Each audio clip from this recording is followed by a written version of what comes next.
Como les decía, muy buenos días. Vamos a dar comienzo a este primer seminario de divulgación sobre agricultura y cambio climático en el marco del convenio que tiene el CEIGRAM, que es un centro de investigación de la Universidad Politécnica de Madrid, con la Oficina Española de Cambio Climático.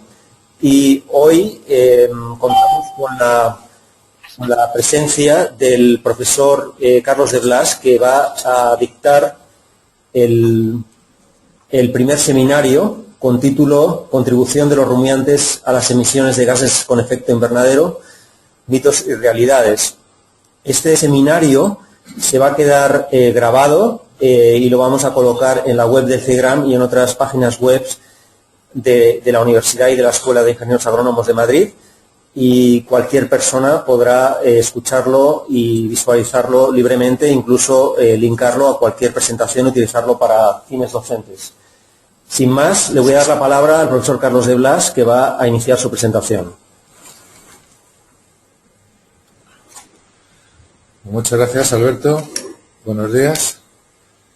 Bueno, esta presentación tiene su origen en el interés que han mostrado los medios y también una parte importante de la opinión pública en relación con la contaminación ganadera en general y de las especies de rumiantes en particular, sobre todo en relación con este tema de las emisiones de gases con efecto invernadero. Es, por lo tanto, un tema que ofrece interés, actualidad, y que también, como se ve en esta diapositiva, permite diseñar titulares más o menos originales. Por otra parte, en base a informaciones que al menos a primera vista pues resultan bastante sorprendentes o discutibles, algunas personas, algunas instituciones han propuesto cambios para reducir estas emisiones en el sentido de cambios de políticas, principalmente en relación con un incremento, el establecimiento de impuestos para la ganadería de rumiantes, ¿no?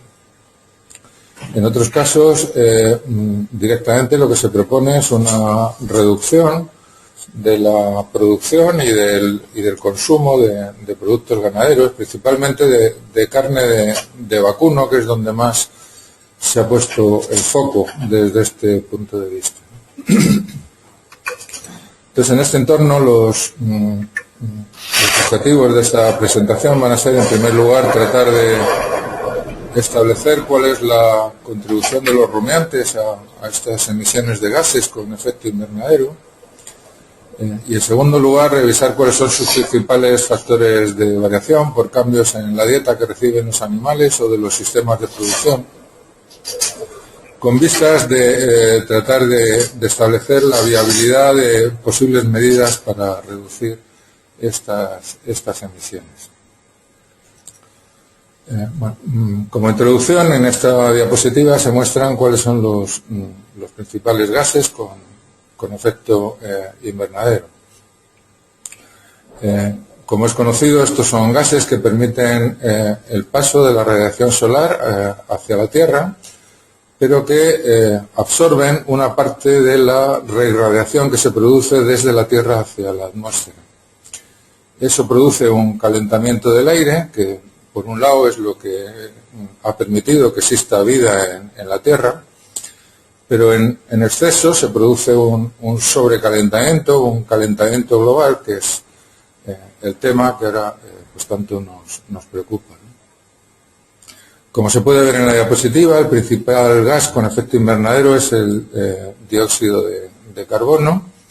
Eso es por su abundancia en el aire, porque no es el más importante desde el punto de vista de la eficiencia de la absorción de la radiación. En cambio, el metano o el óxido nitroso se encuentran en el aire a concentraciones mucho más bajas, pero su poder para captar la reirradiación solar es mucho más elevado y, por lo tanto, su contribución al efecto invernadero resulta significativa.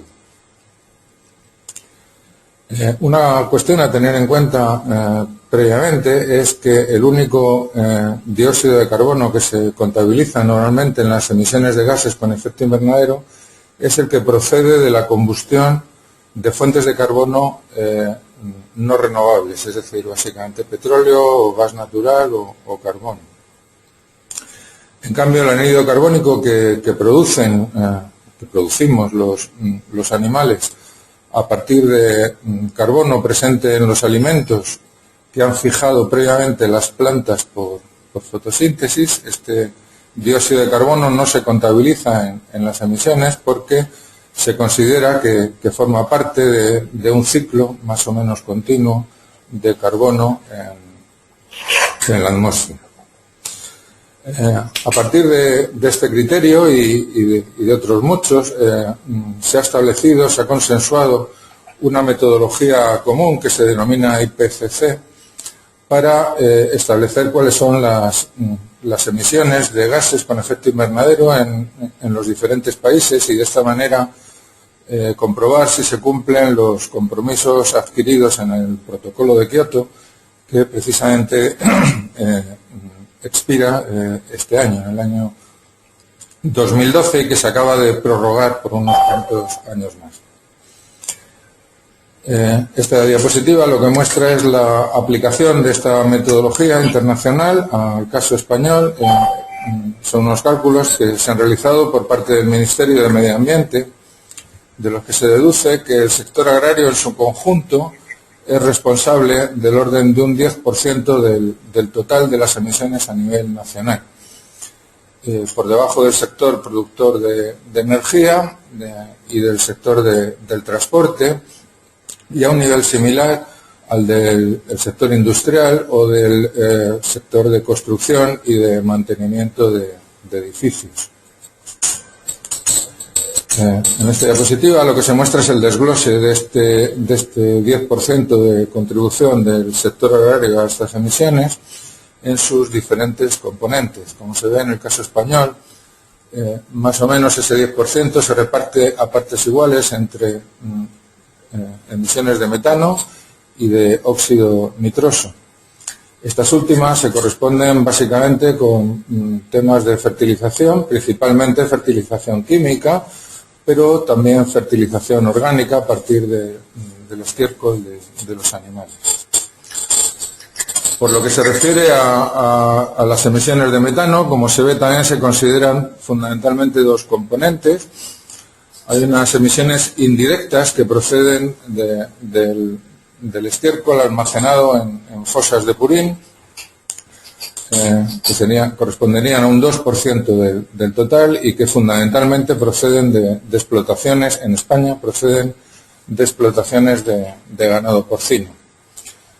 El resto correspondería a metano que se emite de forma directa, es decir, es metano producido dentro del aparato digestivo de los animales que se emite directamente hacia la atmósfera.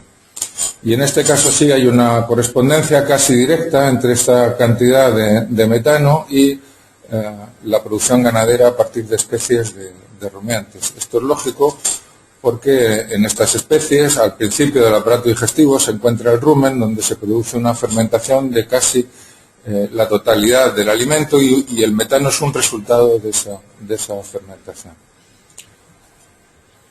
Entonces, en resumen, por lo que se refiere a esta primera parte de la presentación, podemos concluir que aplicando esta metodología de referencia internacional, la contribución de los rumiantes a las emisiones de gases con efecto invernadero en España estaría en el entorno de un 3% del total, una cantidad que evidentemente es significativa, pero que también establece un límite a las posibilidades que tenemos para actuar reduciendo estas emisiones desde este punto de vista. La segunda parte de la presentación tiene que ver con las posibilidades de reducir esas emisiones a base de cambiar la alimentación que reciben los animales, un tema que también ha merecido atención por algunos medios de comunicación. Esta relación es lógica, puesto que el alimento hay que tener en cuenta que es el sustrato sobre el cual los microorganismos fermentan y producen metano, y por lo tanto cambios en la composición del alimento podrían dar lugar a cambios en las emisiones.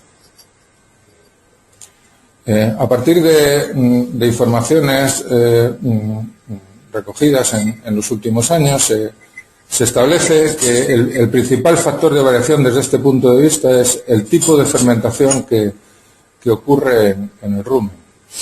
En esta diapositiva se muestran ecuaciones más o menos teóricas en las que se establece una correspondencia entre el tipo de fermentación y la cantidad de hidrógeno liberado en la fermentación correspondiente. De manera que se puede concluir que cuando la fermentación es de tipo acético y también en menor medida de tipo butírico, se produce una importante liberación de hidrógeno, que es el sustrato sobre el cual las bacterias metanogénicas van a producir metano. Sin embargo, cuando el resultado de la fermentación es ácido propiónico, ocurre lo contrario. No solo no se libera hidrógeno, sino que se consumen, los microorganismos consumen hidrógeno en este proceso. Estos cálculos son más o menos teóricos, pero se corresponden con trabajos realizados en vivo, en animales, animales en los que se ha medido las emisiones de metano a partir de reacciones que generan distintos perfiles de fermentación acética, propiónica o butírica, que se expresan en este gráfico por esta relación proporción molar de acético más butírico en relación con los moles generados de ácido propiónico. Y puede observarse que efectivamente existe una correlación lineal muy significativa, de manera que al aumentar esta relación, al aumentar la fermentación acética y butírica en relación con la propiónica, se produce un incremento muy importante en la liberación de metano en los animales.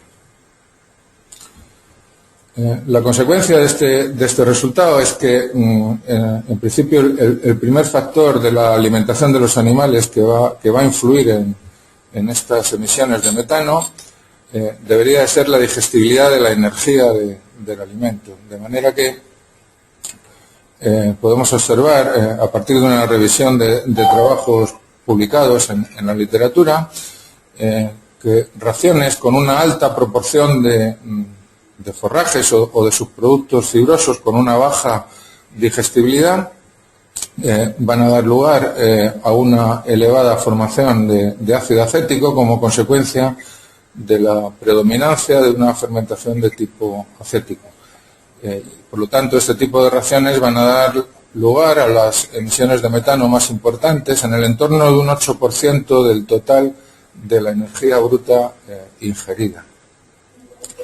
A medida que las reacciones se van concentrando, que va aumentando la digestibilidad de la energía, a base de incrementar la proporción, pues fundamentalmente de cereales, de almidón o de azúcares en la ración, se produce un cambio de la fermentación de tipo acético a una fermentación más de tipo propiónico, y como consecuencia, como se ve, las emisiones de metano se reducen más o menos del doble a la mitad en situaciones extremas. El gráfico también muestra que la digestibilidad de la energía no es el único factor que explica estas emisiones de metano. Hay, como se ve, una parte importante de variación no explicada que se debe a otros factores distintos de la digestibilidad de la energía. Así, por ejemplo, algunos autores han estudiado el efecto que tiene el tipo de cereal que se incluye en la ración. De manera que, comparando raciones de similar digestibilidad, ambas de digestibilidad elevada, pero en las que el tipo de cereal es o bien cebada o bien maíz, la cantidad de metano que se forma, el factor de emisión de metano es bastante diferente como resultado del hecho bastante conocido de que la cebada, igual que el trigo, igual que todos los cereales de invierno, fermentan muy fácilmente en el rumen y por lo tanto dan lugar a una mayor formación de metano, que en el caso de los granos tipo maíz o sorgo, que fermentan en menor extensión y donde por lo tanto estas emisiones son sensiblemente inferiores. Otros autores han observado también un efecto significativo de la adición de grasa a la ración, particularmente de la adición de grasa insaturada. Como se ve, esta es una ecuación que se ha construido a partir de diferentes ensayos con un total de 37 raciones en las que se añadía grasa y donde se observa que la cantidad de metano liberado está negativamente relacionada con la cantidad de grasa en la ración. Esta correlación se explica por el hecho de que la adición de grasa al rumen cambia el tipo de flora residente en el rumen hacia una flora más amilolítica y una menor concentración de flora celulolítica. Eso reduce la formación de acético de nuevo y por lo tanto la formación de metano. Otro factor que evidentemente también va a tener influencia sobre las pérdidas de metano es el tipo de forraje, en el sentido de que fuentes de forraje más lignificadas y por lo tanto más difícilmente fermentables van a dar lugar también a una menor formación de metano con respecto a fuentes más digestibles, como puede ser la pulpa de remolacha o la cascarilla de soja. Otro tema en el que se ha venido trabajando intensamente en los últimos años es en el uso de aditivos que se pueden añadir a la ración. Un primer grupo de aditivos que se estudió en un primer momento fueron los antibióticos de tipo ionóforo, fundamentalmente la monensina, que como se ve resultaban bastante eficientes desde este punto de vista de reducir las pérdidas de metano. El uso de este tipo de antibióticos se ha prohibido en la Unión Europea, no en otros países, desde el 1 de enero del año 2006, y a partir de ahí apareció el interés de trabajar con otros tipos de aditivos, como por ejemplo estos ácidos orgánicos, principalmente el ácido málico y el ácido fumárico. Estos son ácidos orgánicos que forman parte del metabolismo del rumen. Y la hipótesis es que su adición a la ración implica cambios en el metabolismo, que implica cambios en el tipo de flora microbiana residente en el rumen, que dan lugar a una menor formación de acético con respecto al propiónico y por lo tanto a unas menores emisiones de metano. Más recientemente se está trabajando sobre otros grupos de aditivos, fundamentalmente los denominados extractos de plantas. Esta diapositiva muestra un screening de productos de este tipo y de su eficacia para reducir las emisiones de metano. Como se ve, una parte importante de los extractos no solo reducen la formación de metano, sino que lo incrementan, pero una determinada proporción sí tiene un resultado efectivo en la cantidad de metano liberada. Son estudios que se realizan en condiciones in vitro, en el laboratorio, y que tienen que ser validados en ensayos en vivo, como el que se muestra en esta diapositiva, en el que se ha trabajado sobre uno de estos productos, la raíz y los rizomas de ruibarbo, que, como se ve, suministrados a los animales, implican una reducción significativa de las emisiones de metano, también de la relación acético y propiónico, sin afectar a la digestibilidad en el animal. De manera que, en conjunto, por lo que se refiere a este apartado, podríamos concluir que efectivamente es posible reducir de una manera significativa las emisiones de metano en los rumiantes alterando su alimentación, y también que hay perspectivas de que a corto o medio plazo se encuentran en el mercado productos aditivos activos para reducir estas emisiones. La tercera parte y última de la presentación tiene que ver con otro tema que también se recoge en los medios, que es la posibilidad de que estas emisiones se pudieran reducir con cambios en los sistemas de producción. Particularmente lo que se suele señalar es que sistemas más extensivos, más de tipo orgánico, podrían dar lugar a una reducción de esas emisiones. Para analizar este tema, en este cuadro lo que se presenta es un cálculo, una modelización del efecto de los cambios que implica la cantidad de leche producida por los animales sobre la cantidad de metano liberada. Los cálculos se han realizado utilizando fuentes habitualmente utilizadas en formulación de alimentos en España y en general en todos los países.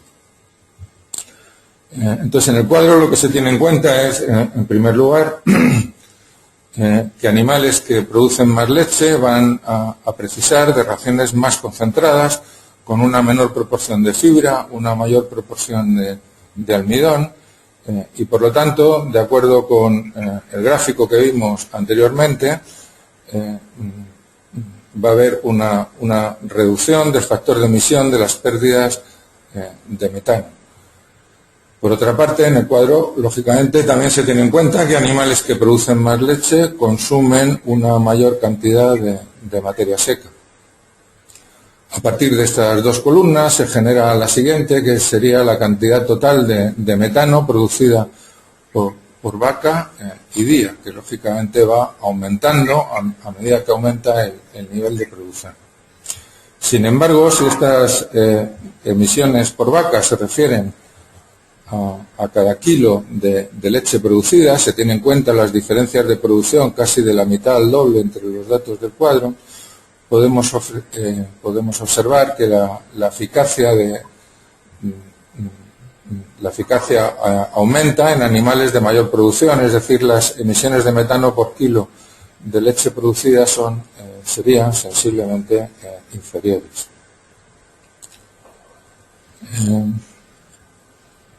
Estos son estudios hechos más o menos también teóricos, pero que también se corresponden con ensayos realizados en la práctica, como se observa en este gráfico.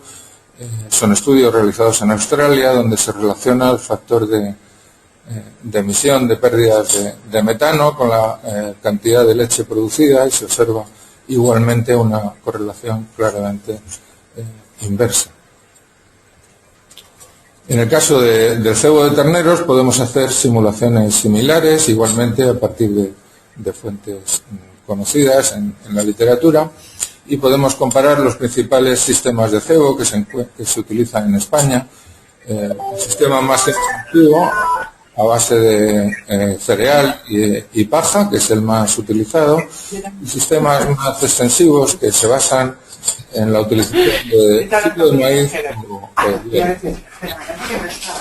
En el cuadro se presentan los consumos característicos de concentrado y de forraje de cada uno de estos sistemas, donde también se tiene en cuenta que los sistemas más intensivos, los animales se sacrifican a pesos más bajos, porque de otra manera se encontrarían por encima de lo que se requiere en el mercado. Igualmente se han modelizado los factores de emisión de metano en cada uno de los casos, que lógicamente de nuevo son más bajos en el sistema más intensivo. Aquí hay que tener en cuenta que la digestibilidad de la energía de la ración es mucho más alta, pero además para prevenir acidosis frecuentemente se incorpora grano de maíz, con lo cual habría una reducción adicional de esas emisiones. El forraje que típicamente se utiliza es paja, es decir, un forraje bastante lignificado y poco fermentable, y en estos sistemas se suele añadir grasa insaturada, como por ejemplo manteca o grasa vegetal.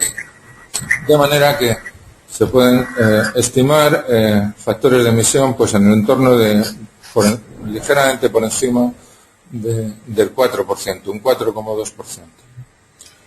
Aplicando estos factores a los consumos correspondientes, resulta de nuevo una producción de metano diferente en cada uno de los sistemas, que a su vez podemos referir a la cantidad de carne producida para concluir que los sistemas intensivos emiten del orden de la mitad de metano que los sistemas más extensivos. En definitiva, en conclusión en general de esta presentación, podríamos decir que, en primer lugar, que la contribución directa de los rumiantes a las emisiones de gases con efecto invernadero en España está en el entorno de un 3% del total, que estas emisiones pueden reducirse sensiblemente mediante los cambios en alimentación que se han señalado, y finalmente que el uso de sistemas más extensivos de producción en principio no debería implicar una reducción de estas emisiones. Y esto es todo. Quedo a la espera de posibles preguntas. Aquí pueden ver mi dirección de correo electrónico para futuras consultas o sugerencias o colaboraciones. Nada más. Muchas gracias por vuestra atención.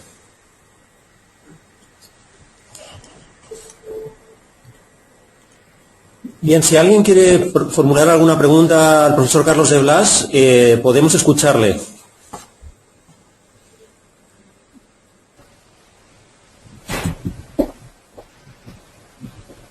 Hola, buenos días. Buenos días. ¿Me oye? Sí, sí. Mi nombre es Gregorio Salcedo, le hablo desde Cantabria y quisiera hacer una pregunta. Antes comentó que la adición de grasa insaturada en las dietas se modificaba la flora amilolítica y esa reducción del metano se lo atribuía a ese cambio de esa flora ruminal. Dos cuestiones.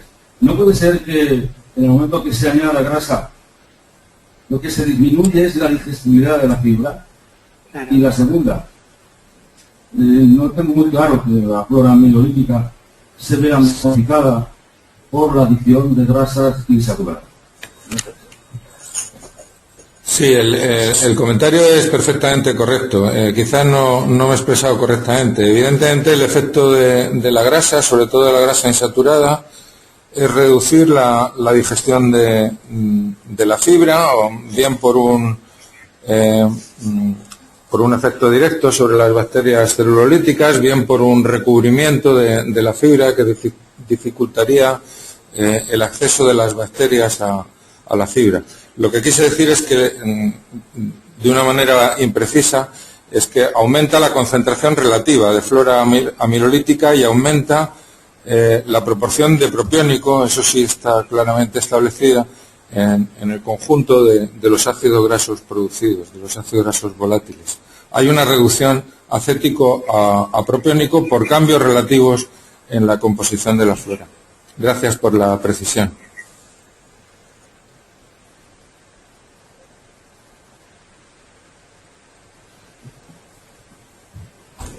¿Desean hacer alguna otra pregunta? Sí. A ver, hablo con ustedes del CIFA de Cantabria también. Soy antiguo alumno tuyo, Carlos. Aprovecho para saludarte desde aquí. Hable un poquito más alto, por favor. Un poquito más alto. Sí. Mucho más alto. ¿Así? Sí. Juan Busquets del CIFA de Cantabria. En los últimos análisis que expones, hablas sobre la concentración de metano producido por kilo de leche, en un caso, o por en producción de cebo intensivo o cebo en vasos gastos. Y aquí he hecho de menos un análisis a nivel de explotación. Esto es un análisis a nivel de un animal productor de leche o productor de carne, pero no se ve tampoco las distintas características que puede tener una explotación intensiva, por ejemplo, de leche, donde las tasas de reposición son muy altas de los animales en producción pueden estar 2 o 3 años como mucho, en estos sistemas de vacas de alta producción, frente a otros sistemas de más baja producción, donde las tasas de reposición, por ejemplo, son mucho menores. Entonces, aquí echo de menos ese análisis de explotación que puede ser seguramente beneficioso a los sistemas un poco más extensivos. No sé qué opinas sobre eso. Bueno, en general este es un tema tremendamente complicado, donde prácticamente cada uno de los factores del sistema puede tener un efecto. Evidentemente eso que comentas, evidentemente es una relación clara. Sistemas más intensivos dan lugar a tasas de reposición más altas y desde ese punto de vista, pues, bueno, un mayor gasto de todo y por lo tanto unas mayores emisiones. Pero las diferencias son tan grandes entre el intensivo y el extensivo a nivel de la eficacia de fermentación del alimento que realmente cuesta de creer que eso se pudiera compensar por el factor que tú dices. Hay otros factores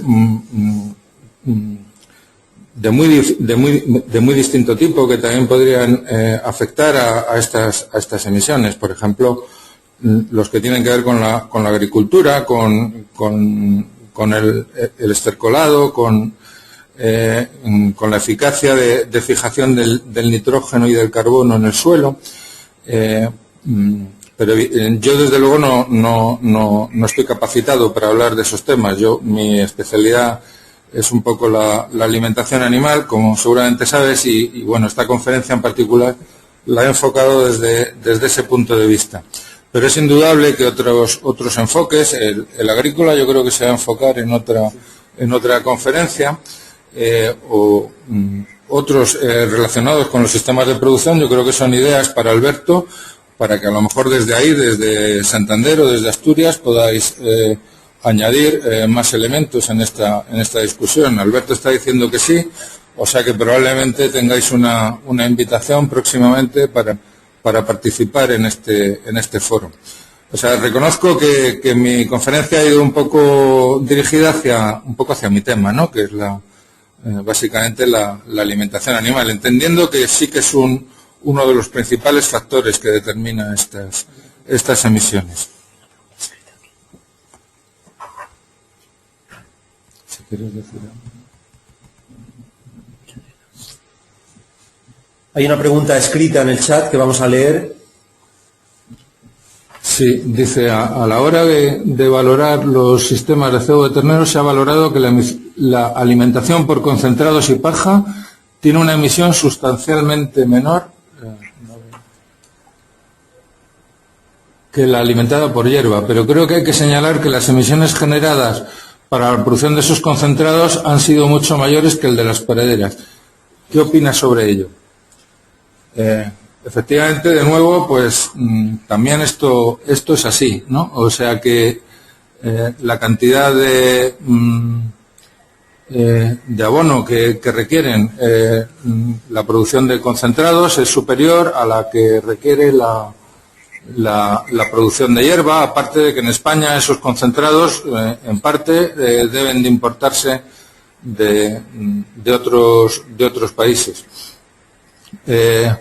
Entiendo de nuevo que teniendo razón, creo que no llegaría a compensar las enormes diferencias que hay de emisiones de metano entre unos sistemas y otros, pero entiendo que efectivamente es algo que hay que considerar en los análisis de este tema y que formará parte igualmente de la presentación que se haga sobre la parte, digamos, más de cultivos, ¿no? Que va a ser, creo que, la siguiente conferencia.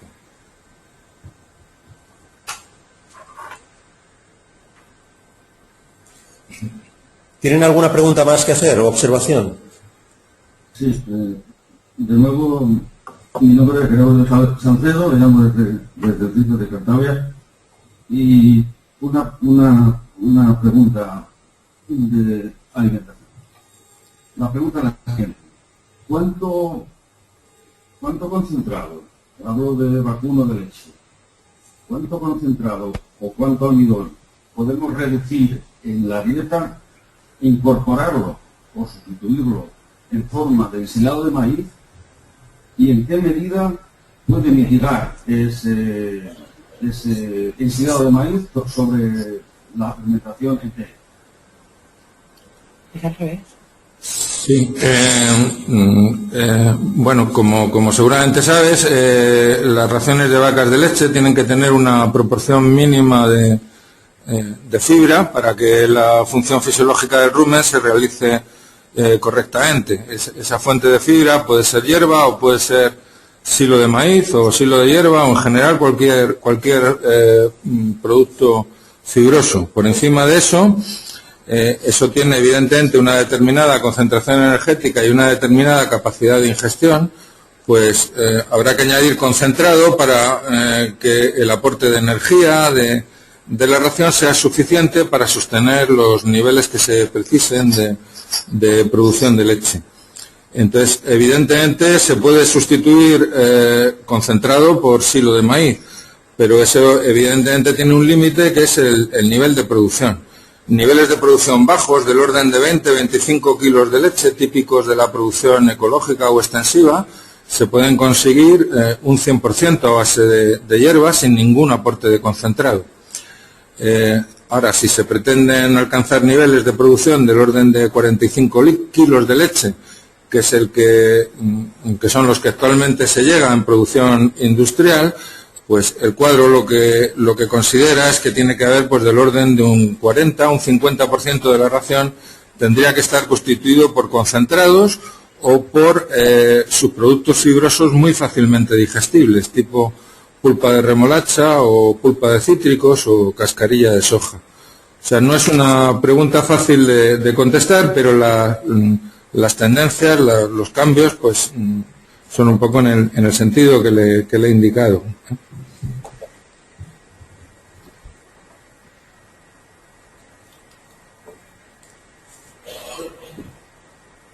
¿Alguna pregunta más?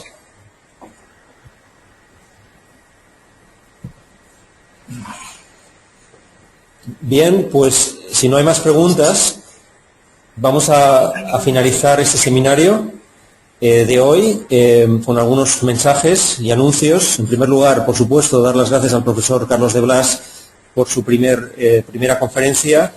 Creo que tenemos con él otra prevista que haremos ya en enero o febrero. Y también vamos a ir programando otras sobre técnicas de producción agrícola. En particular, tenemos previsto hacer unas sobre técnicas de fertilización con el profesor Antonio Vallejo. Quiero también indicarles que si alguno de ustedes quiere que programemos alguna actividad o alguna conferencia que quieran hacer, la podemos hacer perfectamente con nuestro sistema y la podemos programar en la serie de seminarios que tenemos en este marco, este convenio con la Oficina Española de Cambio Climático. Estas conferencias las podemos grabar, se van a quedar en las webs y lo mismo podemos hacer con cualquier otra. Así que, Carlos, no sé si quieres comentar algo. Muchas gracias por vuestra atención y por todos los comentarios que han sido muy interesantes. Finalmente, si alguno de ustedes quiere o nos queréis dar algún comentario, alguna sugerencia, pues a través del mismo correo de Caterina Kucerova, que ha organizado la parte logística de la reunión, pues nos lo hacéis llegar. Cualquier sugerencia, la idea, repito, es conformar esta serie de seminarios, cuantos más mejor, dejarlos archivados y disponibles para cualquier persona que quiera escucharlos y visualizarlos. Muchas gracias y muy buenos días a todos. Muchas gracias.